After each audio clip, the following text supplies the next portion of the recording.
প্যান্ডেলের পাশে বিশাল আকৃতির চন্দ্রবোড়া সাপ। পূর্ব মেদিনীপুর জেলার রামনগর বিধানসভার দেপালগিরি মোড়ে পড়ে থাকা প্যান্ডেলের পাশে দেখা মিলল বিশাল আকৃতির কয়েকটি চন্দ্রবোড়া সাপ। রাস্তার পাশে চন্দ্রবোড়া সাপটিকে দেখার জন্য মানুষের ভিড় জমে। স্থানীয় মানুষদের প্রচেষ্টায় দুটি চন্দ্রবোড়া সাপ ধরাও পড়ে। আর কয়েকটি সাপ দেখা গেল সেই মুহূর্তে ধরা সম্ভব হয়ে ওঠেনি।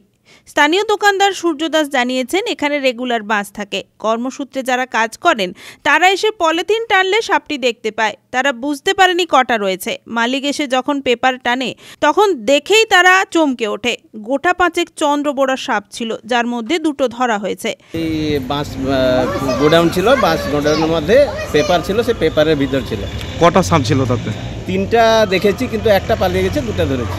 কিভাবে ধরলেন আপনারা? এই পেপার টেনে রাস্তার উপর ফেলে তাকে বাঁশ দিয়ে তুলেছি, ড্রামে ভরে রেখেছি। কটার দিকে?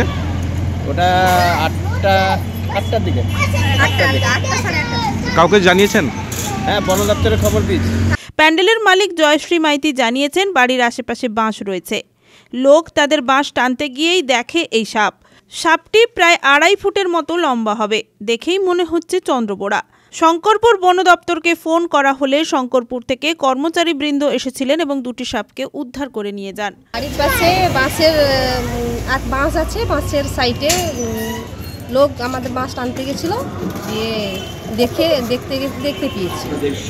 তারপর তারা দেখে ডাকলো আমাদেরকে, আমরা গেলাম। আমরা দেখে যখন যাই, পেপার যখন টানা হয়, পেপারে দেখলো সাপ আছে।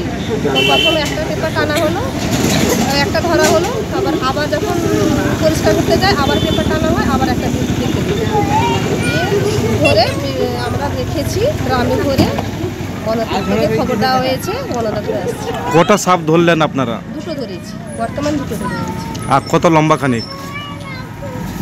5 ফুট মতো। 5 ফুট লম্বা সাপ? কি সাপ হতে পারে? 2.5 ফুট মতো।